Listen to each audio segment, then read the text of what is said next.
Pessoal, conheça um pouco agora do nosso time do Dei Valor Flix. Olá pessoal, me chamo André Carneiro, sou psicólogo, especialista em relacionamentos. Estou aqui hoje no Dei Valor Flix para falar para vocês sobre mais um tema. Eu sou Eduardo Cidrim e hoje eu quero falar com vocês sobre motivação. Motivação é uma energia que aciona... Sou Marina Studart, sou dentista e atuo na área da odontologia há 15 anos. E hoje eu vim conversar um pouquinho com vocês para te fazer Todos muito bem-vindos ao Dei Valor Flix. Me chamo Gabriel Lustosa, sou economista e consultor. E hoje vamos falar sobre finanças. Especificamente vamos falar sobre pessoas físicas versus pessoas jurídicas. Esse tema acaba sendo muito... Considera um cartão de crédito um vilão ou um aliado?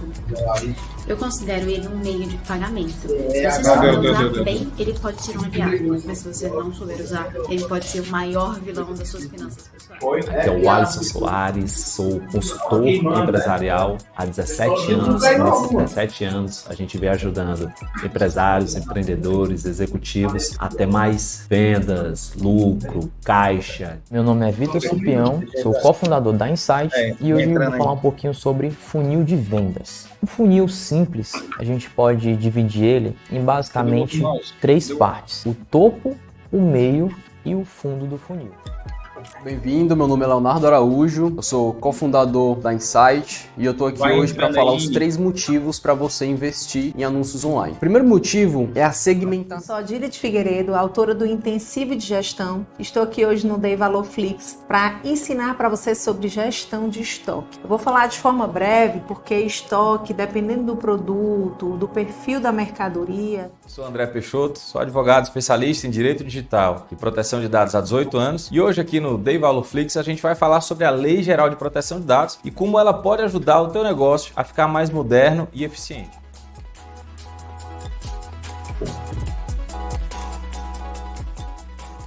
Venha conhecer esse mundo do Dei Valor Flix.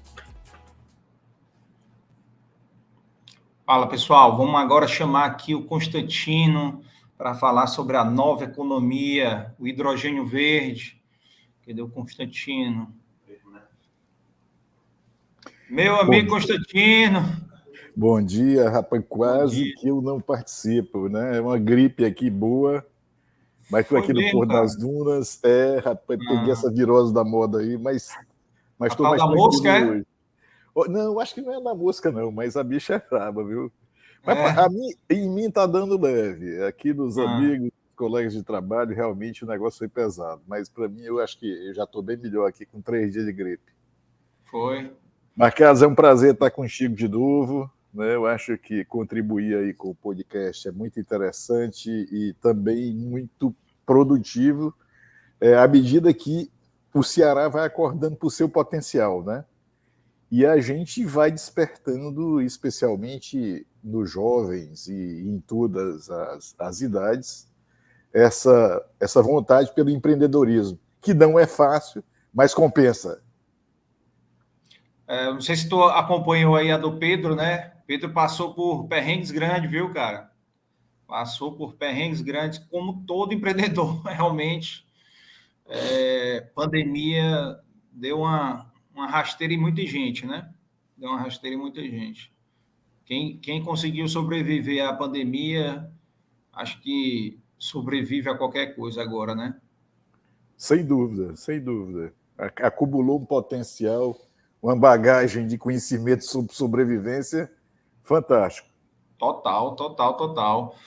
Meu amigo, e só lembrar aqui o pessoal que quem quiser conhecer um pouco mais da história do Constantino, o Constantino foi o nosso episódio 15, tá aí no comentário aí do chat, tá? O episódio 15 da gente, e foi também lá no começo, lá em novembro, se eu não me engano, de 2021, e depois nós fizemos aquele especial, né, 5 episódios sobre o hidrogênio verde. Então, quem tiver interesse também, no canal tem uma playlist aí chamada aí de Especial Hidrogênio Verde. Então, vocês podem também ter acesso lá e ver lá os 5 episódios, assistir os 5 episódios que a gente fez lá, falando um pouco das opções, oportunidades. Falamos com empresas, né, Constantino, que estão investindo aqui no estado do Ceará e no Brasil, né? Mas todas elas aqui no Ceará, né? Com projetos aqui no Ceará. E vamos ouvir aqui um pouco do Constantino hoje, nesse tempo dele, falar um pouco sobre essa nova economia, né, Constantino? Sobre a nova economia do hidrogênio verde, amigo. Vamos lá, fale aí, você que domina, acho que é a pessoa aqui, você, doutor Jurandir Picanço, né, e mais uns 2 ou 3 aí são as pessoas que mais conhecem sobre o assunto aqui no estado. Carlos, primeiro é um prazer estar contigo, né? Eu fico muito lisonjeado pelas palavras e realmente eu tenho no Picanço o meu referencial. Picanço é uma pessoa extremamente respeitada, né? E é uma pessoa que merece todo o crédito, toda a confiança. Mas falar sobre esse assunto, sobre essa nova economia, é muito importante. Porque, no fundo, quando a gente fala em hidrogênio verde, nós estamos falando sobre energias renováveis. Nós estamos falando sobre esse Ceará que há algumas décadas foi protagonista no Brasil, naquilo que seria esse mercado aí, que eu diria não é emergente, mas embora ele não seja emergente, porque ele já começou, mas ele está em franco desenvolvimento e eu diria que está apenas no começo, né? Agora, quando a gente olha para o Ceará, e a gente vê os seus potenciais de geração, tanto de energia eólica quanto energia solar, a gente não tem ideia do que isso representa em termos de sustentabilidade, não apenas para o Ceará, mas para o Brasil e para o mundo todo, né? E eu acho que eu vou falar um pouco sobre isso, porque é isso que abre essa grande perspectiva de uma nova economia aqui no Estado, né? Então, eu queria dizer o seguinte, realmente, se a gente for olhar para a energia, ela é o vetor mais importante para o desenvolvimento e para a sustentabilidade econômica de qualquer país, de qualquer estado. E nisso, nós levamos uma vantagem imensa em relação a todos, inclusive no Brasil, e aí vocês vão entender por quê. E em relação ao mundo, se você olhar para o hemisfério norte, o Ceará e o Brasil em si desponta com um potencial que ninguém segura, Então, em primeiro lugar, a energia, que é realmente o vetor dessa nova economia, é ela que vai gerar desenvolvimento e sustentabilidade, né? E se a gente olhar para o mundo, Carlos, o mundo hoje ele ainda tem uma economia baseada na energia fóssil.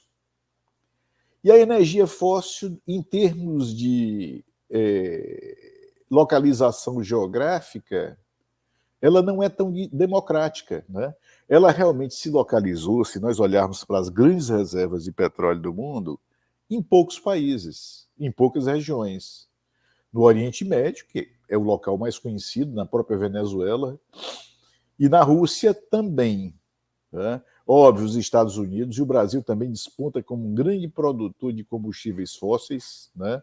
Mas isso faz com que, em especial, os países do continente europeu, eles fiquem numa situação muito complicada de dependência de poucos fornecedores, o que impacta tremendamente a sustentabilidade, a estabilidade da economia, não é?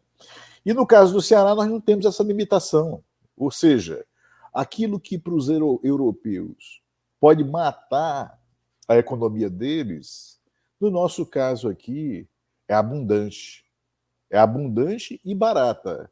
Ora, se nós temos um combustível, ou seja, uma energia abundante e barata, nós temos tudo para ter uma das economias mais sustentáveis e desenvolvidas aí do mundo, né? Então, do ponto de vista da geopolítica, né, o Ceará é muito tranquilo. Eu estou falando do Ceará porque é o nosso foco. Mas, da mesma forma, os estados aí vizinhos, o Piauí, o Rio Grande do Norte, Pernambuco, né, enfim, até a Bahia, têm potenciais semelhantes. Eu não tenho dúvida disso. Eu vou falar primeiro no Brasil. O Brasil, quando a gente olha para o contexto, a gente percebe que, em primeiro lugar, né, o custo das energias renováveis está caindo tremendamente. Nos últimos 7 anos, para você ter uma ideia, o custo de geração da energia fotovoltaica caiu 63%. É um valor, ou seja, caiu para menos da metade, tá? E o custo da energia eólica caiu quase para metade, caiu para 45%. Ora, se a gente pensar aqui no hidrogênio verde, e a matéria-prima para o hidrogênio é energia renovável e água, e esses custos nos últimos 7 anos caíram de 45% a 63%, o Brasil vai ter o menor custo de hidrogênio do mundo. Tá? E essa afirmação não é minha. É das grandes, vamos dizer assim, consultorias especializadas em energia do mundo. Tá? A exemplo da McKinsey e de outras, que colocam realmente o Brasil nessa liderança e nessa vantagem competitiva para o horizonte de 2030, 2050. Né? No caso do Brasil, para a gente ter uma ideia, por volta de 2050, tá? Toda a demanda necessária para sustentar a economia brasileira em 2050, tá certo? Ela vai ser alimentada apenas com 1/18 do nosso potencial de geração eólica e fotovoltaica. O que eu estou querendo dizer? Que nós temos um potencial de geração 18 vezes superior à demanda projetada para o ano de 2050. Isso é uma situação que gera uma vantagem competitiva para o Brasil. Né? Isso, óbvio, para o Ceará, que nenhum país do mundo tem. Essa é a realidade. Tá? Teu microfone está falhando um pouco, Constantino. Pronto. Agora melhorou? Melhorou. É porque tinha descido aí. Esse microfone aqui do iPhone, eu acho que ele não é tão bom, não. Mas se melhorou, eu vou segurando com ele aqui. Senão Amigo, tu falou então que em 2050 nós vamos atingir só 1/18 da capacidade. Exatamente. Nós temos um potencial, tá, de geração 18 vezes superior à capacidade. Isso em 2050. Olhando aí. Mais, tá? E o Ceará, cara, o Ceará, nesse contexto brasileiro, ele se destaca muito. Né? Se a gente olhar para o Estado é pobre, né? Tem problemas ainda, tem, né? Mas nós temos uma condição de localização geográfica, de logística, tá? Que nós temos feito um esforço, vamos dizer assim, continuado, né? Desde o primeiro governo do Tasso Gereissati até hoje, que coloca o Ceará numa situação extremamente confortável. Essa infraestrutura logística, especialmente traduzida aí pelo Porto do Pecém, em sociedade com Roterdã, coloca o Ceará numa dianteira fantástica em relação a todos os estados da federação. A todos. Até porque Roterdã é um porto vamos dizer assim, cujo target, cujo objetivo é se transformar no maior hub de energia da Europa. E é sócio do Pecém. Ou seja, se o Ceará tem todo esse potencial para produzir hidrogênio, para produzir amônia, tá, verde, e Roterdã é o porto, tá, que assume nesse momento o papel de ser o principal fornecedor de energia para a Europa, então, eu não tenho dúvida, inequivocamente nós estamos numa situação muito privilegiada. Agora, eu só queria dizer o seguinte, isso traz um potencial de negócios para a economia do Ceará fantástico. Mas quais áreas específicas, Constantino? Quais áreas você acha que vai ser mais beneficiadas no setor econômico? Olha, as primeiras áreas, não sei.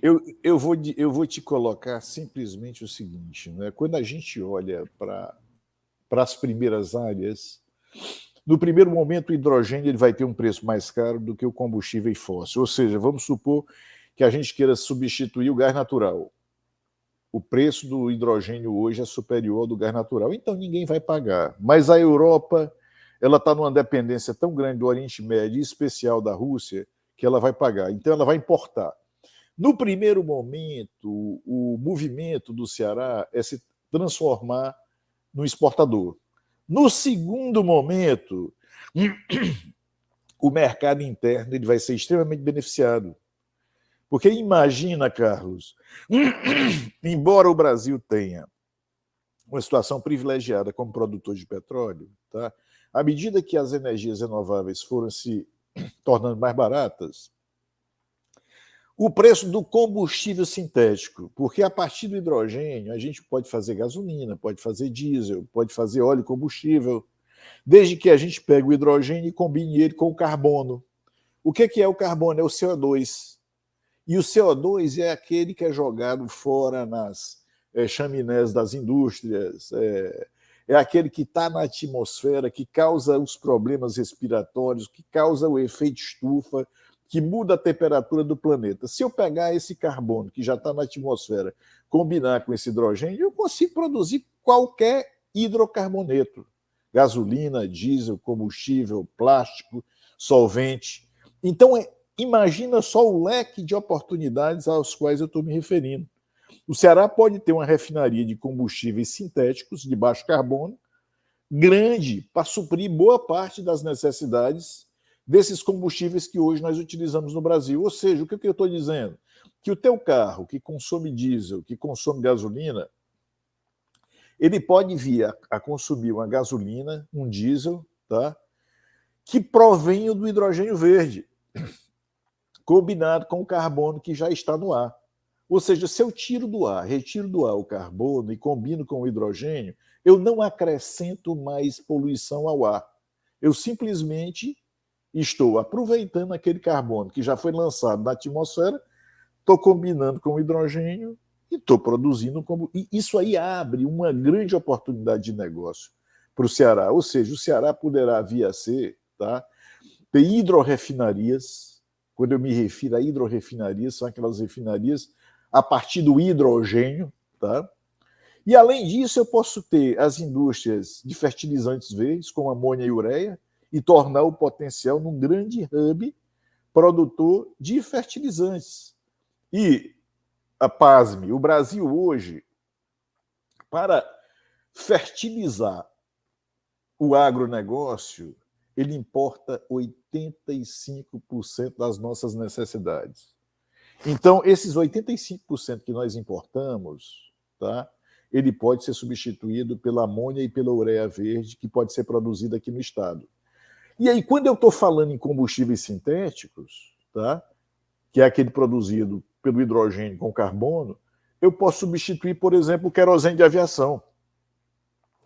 Além disso, todo o gás natural que é consumido nas nossas turbinas, geradores de vapor, ou seja, caldeiras, ele pode ser substituído pelo hidrogênio também. E a própria Cegás, ela já está conduzindo um estudo para saber quanto por cento de hidrogênio pode ser misturado à rede de distribuição dela, sem que hajam grandes modificações nos equipamentos, como caldeiras, turbinas, ou seja, nas aplicações das nossas indústrias aqui no estado, inclusive nas aplicações domésticas, tá? Então, esse tipo de negócio ele pode surgir. Além, Carlos, e nós estamos fazendo um grande esforço para atrair para cá, por exemplo, a indústria de transporte automotiva, de mobilidade, centrada no hidrogênio. Algumas empresas com as quais nós estamos negociando, né, nosso objetivo é que elas produzam aqui células a combustível. Células essas que vão substituir inteiramente, por exemplo, a gasolina, o diesel, que são usados nos nossos veículos. Ou seja, ao invés da gente usar gasolina e diesel, através dessas células a combustível, junto com seus motores específicos, a gente vai queimar nos veículos o hidrogênio. Tá? Então, produzir aqui células a combustível, tá? Produzir aqui veículos a hidrogênio, ou até veículos elétricos, é um dos targets aqui da nossa missão, atrair essas empresas para cá. Além disso, toda aquela área de engenharia, de serviços de manutenção, de serviços especializados e centrados e focados no hidrogênio, isso vai crescer muito no estado, eu não tenho dúvida. Tá? O grande desafio é nós não perdermos a velocidade. Tá? Para vocês terem uma ideia, em aproximadamente, vamos dizer assim, 15 anos, deve rodar na economia mundial baseada no hidrogênio algo de 2,5 trilhões de dólares. E o Ceará está numa dianteira grande, tá? E cabe a nós, né, zelar para que nós não percamos velocidade por questões de burocracias internas e dificuldades internas que possam realmente retardar a implantação. E a preocupação deve ser essa porque, diferentemente do petróleo, tá, apesar do Ceará ter altíssimos potenciais de produção de energia fotovoltaica e eólica, mas se a gente pensar, vento e sol tem em qualquer lugar do mundo, né? O vento vai soprar com menos intensidade em alguns lugares do planeta, vai, eu não tenho dúvida. O nosso sol aqui perto do Equador é privilegiado, mas à medida que essas indústrias elas vão avançando, tanto as placas fotovoltaicas quanto os aerogeradores que aproveitam a energia eólica, eles vão aumentando a sua eficiência. Então, esses países que hoje eles estão na mão de poucos fornecedores de petróleo, tá? Eles têm também capacidade de gerar, embora com menor potencial do que o Ceará. Mas eles não pretendem apostar todas as suas fichas num único fornecedor, é óbvio, né?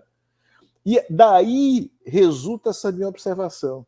Nós temos que aproveitar esse potencial acumulado do Ceará, tá?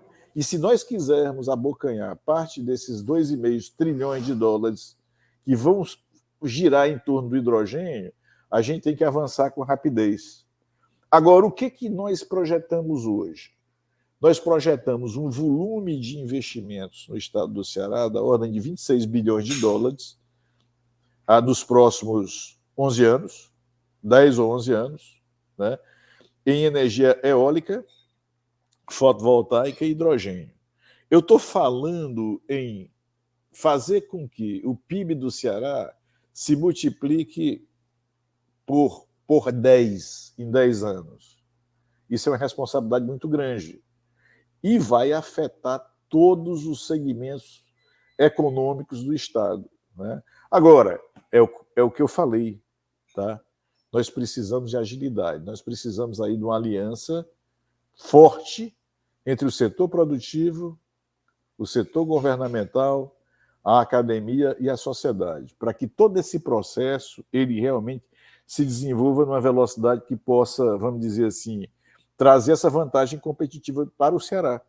8 gigawatts, que é o que eu, vamos dizer assim, planejo de uma maneira muito conservadora, sem grandes otimismos, equivale, Carlos, a instalar no estado do Ceará o equivalente a 6 refinarias de petróleo de grande porte. Isso é uma loucura, não é?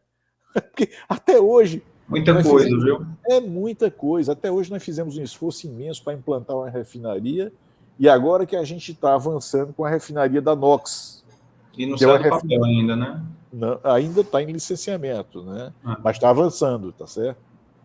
Capital... Agora, Constantino, e a infraestrutura para essas produção, né? Porque a infraestrutura de transmissão, que isso aí é um papel do Estado, né?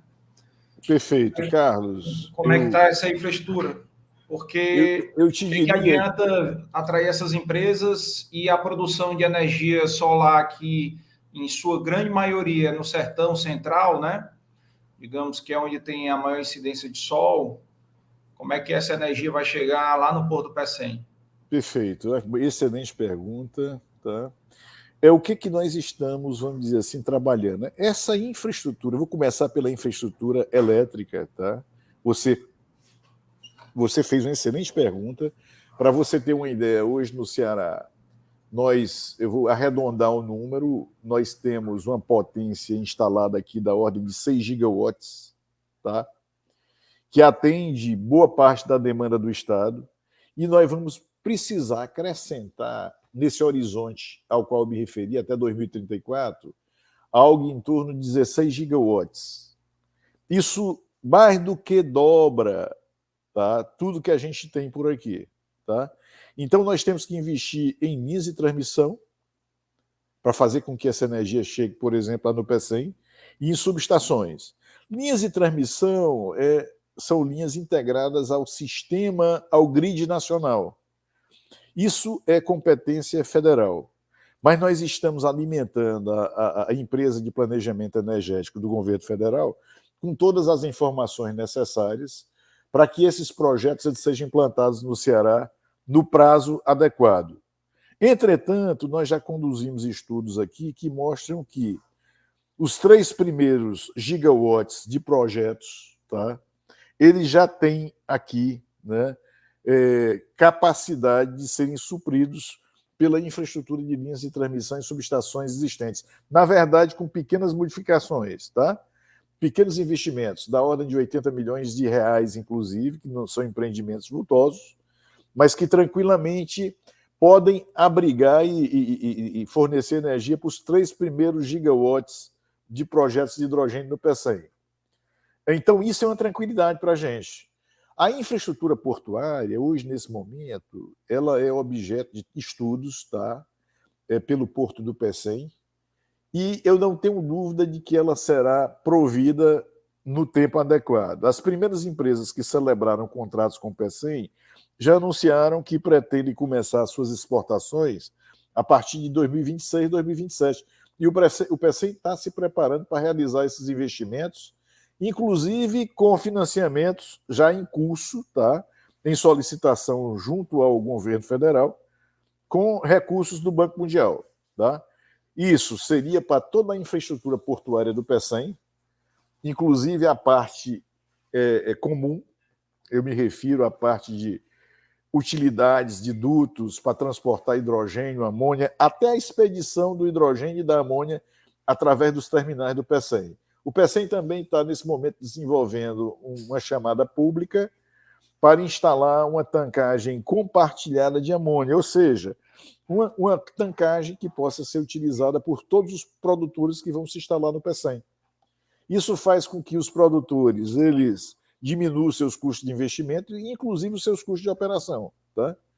Isso está em andamento. No caso da água, que é um insumo vital para produzir hidrogênio, os projetos também estão sendo bastante estudados e em fase avançada pelo governo do estado, com 2 possibilidades: captar água do mar e dessalinizar e depois desmineralizar, que é um processo um pouco mais caro do que a alternativa, que é reunir toda a água de esgoto da bacia metropolitana de Fortaleza, tratar essa água de esgoto e fornecer para o PECEM.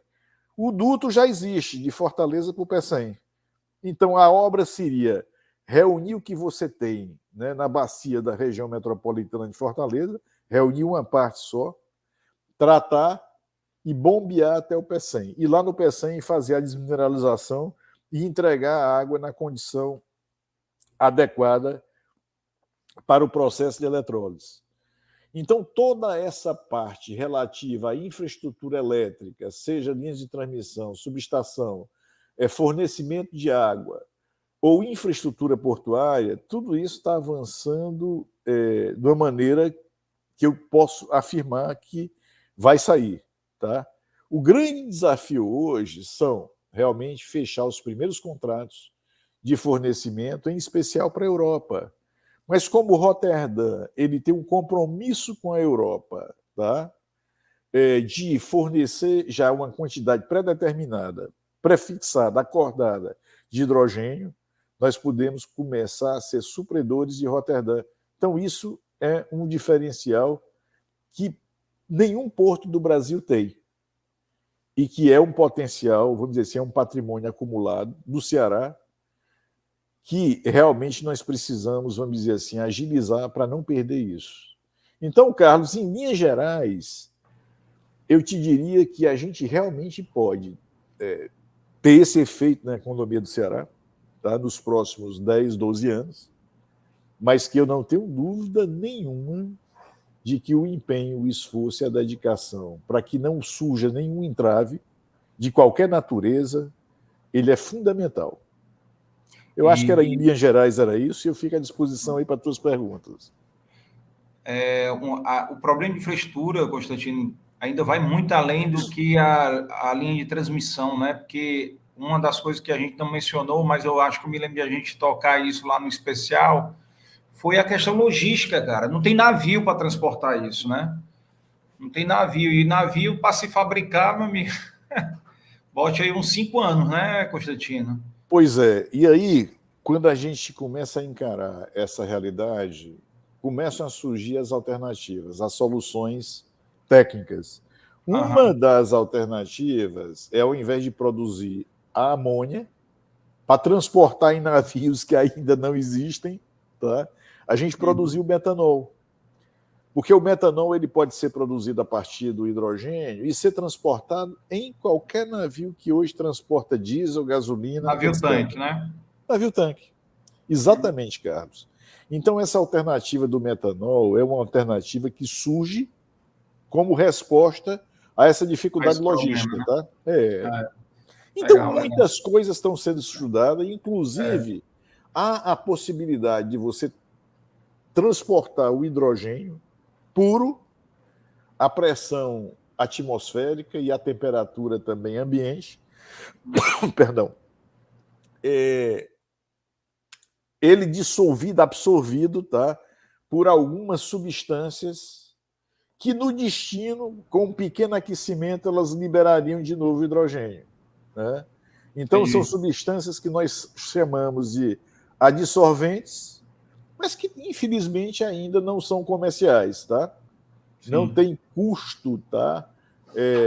Comercial, mas que estão avançando rapidamente. Se essas soluções elas realmente surgirem no curto prazo, elas poderão ser uma resposta para esse transporte mais barato do hidrogênio.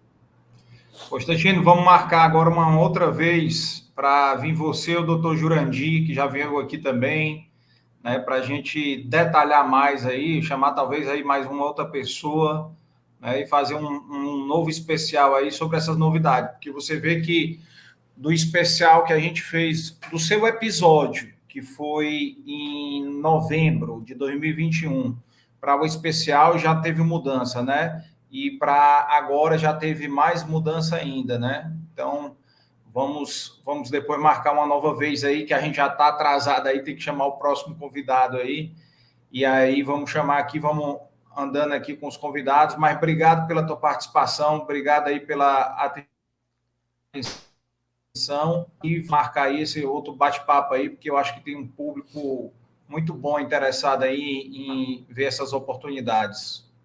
Tá bom, Carlos. Foi um prazer estar contigo e tua disposição, tá? Grande abraço e sucesso. Valeu, obrigado, amigo. Vamos dar um intervalo agora de 30 segundos e já entramos aí com o Antenor Barros Leal, que é o nosso próximo convidado, pessoal. Um abraço, Constantino. Abraço.